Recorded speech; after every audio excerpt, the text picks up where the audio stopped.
Esse pastor está sendo acusado de abusar de pelo menos 50 mulheres, a maioria era crianças e adolescentes pelo Brasil. Tudo começou no estado do Pará, aonde ele fundou a sua igreja. Mas esse caso veio à tona no estado do Goiás. Ele ficou conhecido como pastor predador. Veja agora alguns depoimentos de algumas vítimas desse monstro. Mas antes se inscreva no canal, curta, compartilha e ative as notificações para ser avisado dos próximos vídeos. Tentar ser o mais breve possível, tá? Para não tomar muitas histórias aqui para vocês. O nome fictício da pessoa vai ser Machadão. Então vamos lá. Quando eu tinha 12 anos, eu fazia parte de uma igreja que eu amo até hoje, que os pastores permanecem sendo os mesmos e tem um lugarzinho no meu coração. E essa pessoa, que embora era pastor, na época ele era líder de jovens. No início era tudo maravilhoso, né? Era uma pessoa que conseguia fazer com que os jovens se achegassem a ele. Um belo dia, acho que já tinha um tempo já, né? Que ele era líder de jovens lá. Gente, eu moro na avenida, então vai ter barulho de carro o tempo todo. E ele me chamou na casa dele. Eles moravam do lado da igreja, numa casinha de madeira. Eu fui, né? Inocente. Quero falar alguma coisa. Fui. Às vezes que aconteceu, foram no susto, né? Foi igual essa. Essa foi a primeira vez. Teve outras vezes. E sempre foram no susto. Sempre foi assim, vem cá, deixa eu te falar um negócio. Aí eu ia, né? Na inocência. Aí, quando eu entrei no quarto, ele foi e me beijou. Beijo, esses beijos de novela mesmo, tá? Na época, eu fiquei assim sem reação, fiquei chocada. Aí quando ele terminou, lembrando que eu tinha 12 anos, né? Vamos, pelo amor de Deus, pensar aí que nem o pastor viralizou esses dias, que parte do abuso é culpa da criança. Gente, uma criança seduzir um adulto, pelo amor de Deus. E vamos para mais um dia. Um dia teve uma oração pela noite, tipo uma vigília, né? Acho que era uma campanha que estava tendo, era muito raro acontecer. Aí esse dia acabou a energia. E o jovem geralmente ficava assim próximo, né? Dele e tal. E quando acabou a energia, eu tava próximo dele. Aí ele tá lendo em cá. Aí eu fui, na inocência de novo. Gente, dentro da igreja. Dentro da igreja. Ele me beijou. E me vinham muitas perguntas na época, né? Eu era criança e ficava assim, gente, ele é pastor, certo isso, né? Acontecer e tal. Aí vamos lá para o último relato, que aí eu finalizo aqui com vocês. A gente tinha ido embora da cidade e voltou depois de muito tempo, né? Eu já estava com uns 18 anos. E quando a gente voltou, meu pai sempre gostou muito dele. Meu pai faleceu até sem saber, eu não contei. Hoje minha mãe sabe, né, de toda a história e algumas pessoas também. Eu cheguei a contar, mas pro meu pai, sim, eu não consegui contar. Como meu pai não sabia de nada disso, começamos a congregar com ele. De início, nos primeiros meses, nada aconteceu. Até chegar um dia em que ele me chamou e falou assim, Taliane, eu quero um beijo. Aí eu falei assim, caraca, tu nunca mudou, mano. Eu achei que depois de tantos anos você tinha mudado, você não mudou. E aí fiquei muito triste, fiquei muito chateada e continuei sem falar.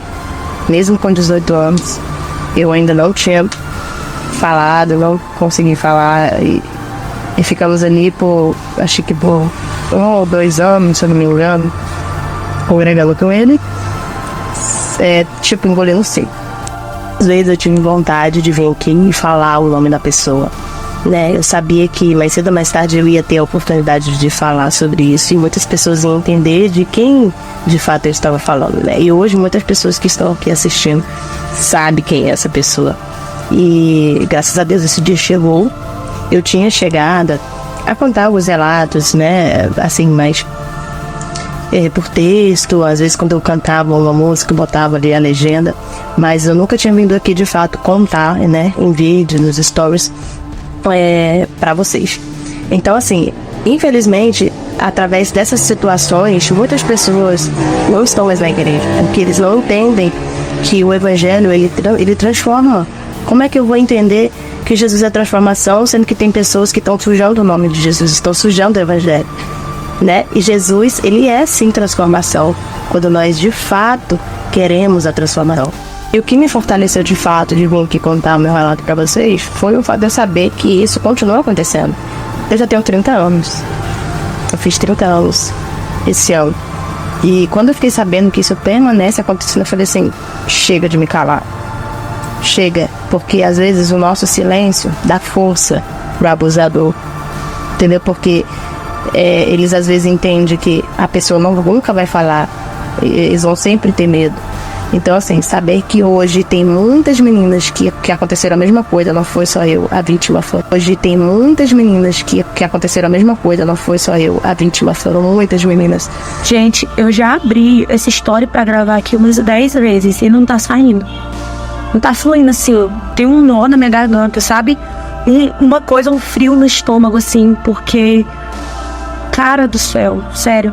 Me encaminharam o vídeo da Bela falando sobre os casos e pessoas relatando pra ela, pessoas tanto aqui de Parauapebas, meninas aqui de Parauapebas, quanto do Goiás, encaminhando pra ela, tipo assim, cara, eu não fui um caso isolado, eu não tô sozinha, eu não fui vítima sozinha. E relatos assim, tão parecidos com o meu, histórias tão parecidas com a minha, que eu tô até agora assim, ó, gente, estarrecida. Muitas vítimas já relataram pra Bela, que foi quem deu pontapé, né, nessa situação de falar. Gente, tá beirando 50 vítimas. Quase 50 meninas passaram pelo que eu passei. Hoje eu tenho 31 anos, eu sou mãe, sou casada, eu tenho família, eu tenho a minha casa, eu tenho a minha vida. Eu tenho meu trabalho, meus compromissos, os meus corres, que vocês veem aqui, que não é pouco. Eu passo o dia lutando pelos meus sonhos. Mas se eu te falar que hoje isso não dói mais em mim, eu tô mentindo. Eu não tô sendo honesta se eu te disser que não dói mais.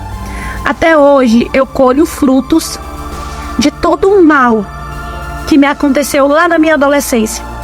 Enquanto eu só buscava amor, carinho, proteção, eu fui abusada. Sexualmente, fisicamente, psicologicamente, financeiramente, eu fui ameaçada, eu fui amedrontada, eu fui calada, silenciada, e isso me dói até hoje. Isso desencadeou tanta coisa na minha vida que vocês não têm noção. Mas em meio a toda essa dor, todo esse medo, como eu já compartilhei algumas vezes aqui nos stories, como tem essa live que eu fiz há um tempo atrás, eu fui curada. Eu conheci o que de fato é a cura. Sabe, eu sinto no meu coração, no âmago da minha alma, que eu fui curada.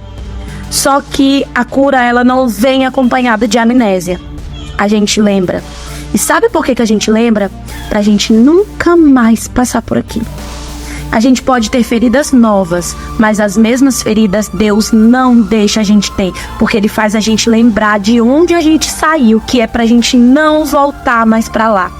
Sabe, hoje eu tenho muita atenção com o que acontece com meu filho, sabe, com as crianças ao meu redor, com os adolescentes ao meu redor. Eu escuto muito, eu faço falar, sabe, porque, gente, deem voz para as crianças e adolescentes, deem voz. Gente, não é fácil falar, não é fácil dar a cara assim e falar que você foi abusada. Não é fácil falar quem foi, não é fácil falar o que aconteceu, porque ecoa uma culpa eterna sobre a vítima. E quando é apenas vítima, cara, eu leio comentários às vezes de coisas na internet, as pessoas culpando a vítima, julgando a vítima. Cara, tudo que a vítima precisa é tudo menos de julgamento, menos de mais opressão, porque isso é tão difícil de lidar. O abuso nunca é um fato isolado, uma coisa isolada. Desencadeia tanta coisa acontece na mente de uma vítima que vocês não têm ideia. Se você é vítima, você sabe do que eu tô falando. Se você não é vítima, por favor, não julga quem é. Não critica, que é por isso que muita gente não fala, porque ecoa uma culpa eterna sobre a vítima, enquanto a vítima é só vítima. Eu só desejo justiça para esse caso, para esses casos, esses, em plural. Tu tá entendendo a gravidade disso, no plural? Porque, infelizmente, não sou uma vítima isolada, não sou um caso isolado. Tem tantas outras meninas passando por isso. E da minha mesma época, de 15 anos atrás, 14 anos atrás, vítimas novas, porque não parou por aí. Cara, que absurdo, cara, que chega a ser assim, assustador, sabe? Mas eu creio na justiça divina, na justiça do homem, que seja feito de acordo com o que tem que ser. E que esse caso, outros casos de abuso, se você foi vítima, que Deus conforte o seu coração, entenda que você não teve culpa, tá? Que você não pediu para isso acontecer. Que Deus conforte seu coração, te dê uma noite de sono maravilhosa. Se eu pudesse hoje falar uma coisa aqui para você que já foi vítima de abuso, seja lá na sua infância, se você carrega até hoje essa culpa, esse nojo, essa repulsa que só quem já foi abusada sabe, eu queria te dizer que a tua vida, a tua existência, ela não é só isso, sabe? A tua existência é mais. Tu nasceu para ser tão feliz, tão maravilhosa, tão amada, tão querida, que o inimigo, ele faz a gente acreditar. Eu acreditei por tanto tempo que eu não era digna de amor, de cuidado, de carinho, porque eu sofri o que eu sofri na minha adolescência. Mas olha, isso não é verdade. Não acredita na mentira dele. Não acredita. Você foi feita para ser amada, para ser querida por um Deus, principalmente por um Deus que é Pai, um Pai genuíno e maravilhoso. Gente, eu vou contar a história pra vocês de um que abusou mais de 20, 30... Eu estou achando que já estamos vendo 50 vítimas. Gente, entre essas vítimas, nós temos de menores. Mas essa história, gente, ela aconteceu há tantos anos atrás que as vítimas hoje em dia têm 30, 35 anos por aí. Porém, essa pessoa nunca parou de... As pessoas, as meninas e os meninos. Calma que a pior parte tá aqui agora. Ele ensinou o seu filho a ser... E também de várias meninas. Calma que os relatos tá aqui agora. Gente, eu tive que pegar um pequenininho porque assim, são muitos os relatos. Então eu deixei um pequeno de caso de sexual. Enfim, eu sei quem é. Ele foi meu líder de jovens nessa época. Lembro que em um retiro durante um banho de rio, ele pegou na minha e bem forte apertou. Eu lembro que fiquei tão assustada que congelei, fora os braços mais estranhos e pegajosos, que a justiça seja feita e ele pague. Eu só deixei esse para vocês terem uma noção mais ou menos de que forma ele atuava. Mas eu vou falar por alto como que ele atuava com todas as vítimas. Porque sim, ele tinha um padrão de... Pegava as vítimas mais vulneráveis, as vítimas que ou tinha falta de paternidade ou que já sofreram abusos sexuais. E assim, as vítimas entravam em contato com ele, né, falando porque ele era um pastor. E contavam uma história que elas tinham sido... E ele perguntava detalhes de início. Algumas meninas logo ficavam chocadas, diziam que queriam entrar em contato com a mulher dele, melhor do que com ele. Mas ele nunca aceitava, sempre dizia que era com ele. E era quando começavam esses assuntos mais profundos. Nestes assuntos mais profundos, ele usava dessas histórias contra as meninas. Em um dos relatos de uma menina, ela conta que ela contou pra ele que ela tinha sido por uma pessoa e que ninguém podia tocar nela, que ela se sentia nojenta. Ele pegou o carro, pediu pra que ela entrasse no carro e levou ela pra um canto escondido. Então ele disse: vamos testar agora se você realmente aguenta ou não alguém tocar em você. E aí o resto vocês já imaginam o que aconteceu. Fora as outras atrocidades que ele cometeu. Esse caso que eu tô contando pra vocês é só um dos inúmeros casos que ele tem. Lembrando que esses casos são casos que vêm acontecendo há muitos anos. A última vítima dele, que aconteceu no Senador Canedo, localizado no Goiás, ele apertou as nádegas de uma menina na hora do abraço. e depois deu um beijo no cangote das meninas. Esse monstro tinha provavelmente uma fanfic de que todos iriam se apaixonar por ele. Se vocês verem a cara do urubu, vocês vão ver que ele realmente é um monstro. Enfim, é um pouco difícil manter minha postura aqui, gente, sem falar da pessoa, né? Sem usar palavras mais fortes. Mas enfim.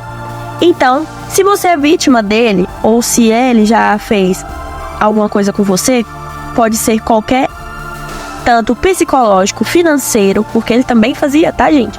E também pode entrar aqui em contato com a gente, porque a gente vai tá te dando todo o suporte. Então, fora aqui também nos meus destaques, tem todos os relatos que eu estou recebendo. E se você quiser ser anônimo e quiser me mandar, eu vou estar postando também. A nossa intenção é que ele seja denunciado, o máximo de vítimas possíveis denunciar ele, para que ele seja preso pro resto da vida dele. Lembrando que, calma que não acabou não, nós falamos do pai, agora temos o filho. Lembra que eu te falei que ele tinha ensinado o filho? Então, o filho também teve casos. Calma que esse eu vou contar pra vocês lendo. Vamos lá. Agora o filho. Alguns dias depois eu estava com a neném de uma moça que também morava lá. O filho entrou, passou a mão nas minhas pernas e pediu para que eu pegasse nas partes íntimas dele. Ele ficou insistindo e disse que eu ia gostar. Aí eu disse que não e ele saiu. Eu tinha 16 anos na época, então eu entendia bastante. Como eu já disse, esse é apenas um dos inúmeros relatos que a gente tem aqui. Então, se você é vítima, denuncie. Nós vamos te dar todo o suporte necessário para denunciar esse monstro.